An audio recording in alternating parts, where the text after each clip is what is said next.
Assalamualaikum warahmatullahi wabarakatuh. Pada kesempatan kali ini, kami siswa SMA N 1 Ciruas kelas 12 IPS 2 dari kelompok 8 akan menjelaskan mengenai materi gerakan non-blok.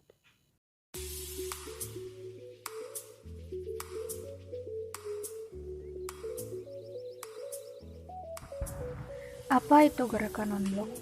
Gerakan non-blok adalah organisasi internasional yang bersifat tidak memihak pada satu blok, yaitu blok barat dan blok timur. Latar belakang gerakan non-blok adalah yang pertama, penolakan untuk terlibat dalam perang dingin antara blok barat dan blok timur. Yang kedua, keinginan untuk menentukan nasib sendiri, kemerdekaan, kedaulatan, dan integrasi sebagai suatu bangsa. Dan yang ketiga, bentuk perlawanan terhadap kolonialisme, imperialisme, dan neokolonialisme. Tujuan dari gerakan non-blok yang pertama menjaga perdamaian dunia. Perang dingin menimbulkan kedua blok berusaha untuk terus memperluas wilayah pengaruh ideologinya. Akibatnya, perdamaian dunia terus terusik. Banyak cara-cara yang dipakai oleh blok barat dan blok timur untuk menanamkan ideologinya, baik secara terang-terangan maupun secara sembunyi-sembunyi. Yang kedua, menjamin kemerdekaan dan kesatuan wilayah negara anggotanya. Terdapat berbagai program yang dilakukan dalam rangka menjamin ketiga hal tersebut. Sebut saja kerjasama internasional di bidang militer. Contoh seperti mengadakan pelatihan bersama untuk mempertahankan wilayah perairannya. Yang ketiga, menentang segala bentuk penjajahan. Penjajahan yang dimaksud contohnya seperti kolonialisme, imperialisme, neokolonialisme, rasisme, apartheid, dan semua bentuk penyerangan atau agresi militer. Dominasi negara asing, pendudukan, dan intervensi negara lain terdapat urusan dalam negeri. Segala hal tersebut harus ditentang supaya perdamaian bisa tercipta. Dan yang terakhir, menentang segala bentuk blok politik. Menentang segala bentuk blok politik maksudnya semua negara anggota tidak akan memihak ke dalam salah satu blok yang melakukan perang dingin, sehingga dampak perang tidak semakin besar serta perdamaian dunia bisa selalu terjaga.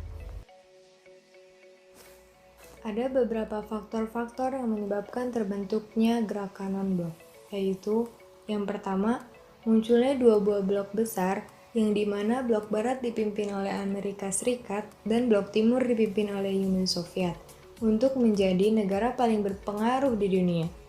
Yang kedua, terdapat sebuah kecemasan bagi negara-negara yang baru saja terlahir sejak berakhirnya Perang Dunia Kedua, yang dimana ingin menghindari pertikaian dan meredakan ketegangan dunia.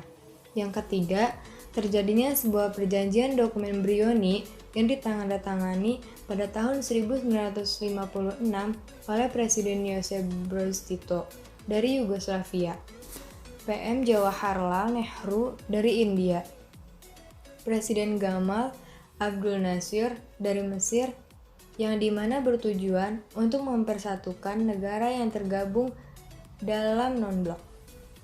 Yang keempat, terjadinya sebuah krisis Kuba yang terjadi pada tahun 1961 yang dimana Uni Soviet membangun sebuah pangkalan militer yang dibangun di daerah Kuba dalam skala yang sangat besar.